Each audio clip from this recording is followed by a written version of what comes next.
On a laissé passer notre chance en première période, oui. Parce qu'on a la meilleure occasion d'abord. 2, parce qu'on a fait une erreur sur notre relance et sur la construction, notre départ d'action qui nous a coûté d'être mené au score. Et contre une équipe comme l'Atlético de Madrid, il ne faut pas être mené parce que ça devient compliqué. Après, en deuxième période, ils ont haussé leur niveau et ça a été difficile pour nous. Après, je regrette en deuxième période qu'on n'ait pas eu la chance, parce que là, il s'agit de chance de réduire le score et de réouvrir le match avec la tête de Mitroglou sur le poteau. Voilà, donc le score, je pense, est trop sévère vu la physionomie du match, mais la meilleure équipe a gagné, celle qui a le plus d'expérience. Et voilà, l'Atlético de Madrid est une grande équipe, elle est rompue à ce genre de match. Elle joue régulièrement la Champions League, elle est deuxième de la Liga. Et donc, il n'y a pas à rougir de cette défaite. On n'a juste pas pu inverser ou compromettre la hiérarchie d'avant-match. Lucas, c'est un joueur qui nous apporte beaucoup. Et Lucas a été très généreux, il a fait une belle première période, mais à l'image de l'équipe a fait une belle première période. Si on enlève l'erreur qu'on a faite pour prendre ce premier but, la première période a été de qualité. Après, c'est pas le problème d'un joueur ou d'un autre, c'est comme je dis, encore une fois, l'Atlético a haussé son niveau en deuxième période et on a vu toute la qualité de cette équipe à ce moment-là. Bonsoir Rudy. Bonsoir. Est-ce que tu penses sur le but que les responsabilités sont partagées? Est-ce que par exemple Steve aurait pu allonger ou prendre moins de risques?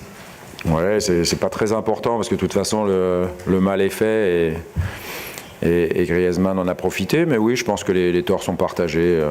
Ouais, c'est du 50-50. Je vous ai expliqué que c'était difficile de rentrer Kostas Mitroglou plus tôt parce que lui aussi était un peu en délicatesse au niveau musculaire.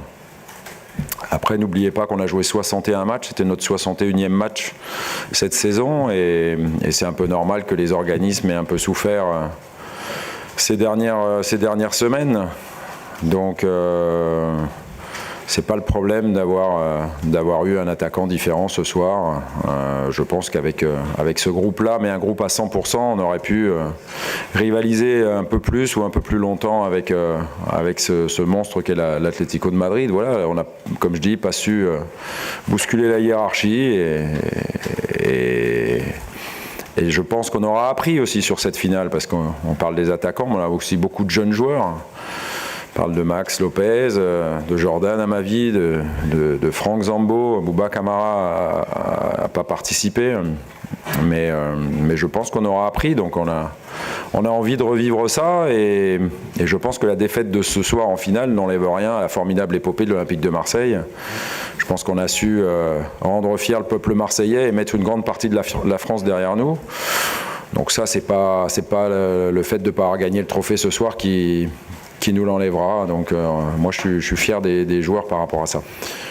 J'ai pas d'informations, mais j'ai l'impression qu'avant le match, pendant le match et après le match, j'espère, puisque c'est encore maintenant, il n'y a pas eu de problème particulier. Donc je ne sais pas si vous faites allusion au fumigène, c'est pas à moi de répondre par rapport à ça. L'essentiel, c'est que les fans se comportent bien et que tout le monde ait pu venir en sécurité à ce match, ce qui me semble avoir été le cas, enfin à moins que vous ayez d'autres informations. Non, alors tout va bien. Mr. Garcia, thank you for your time. Merci.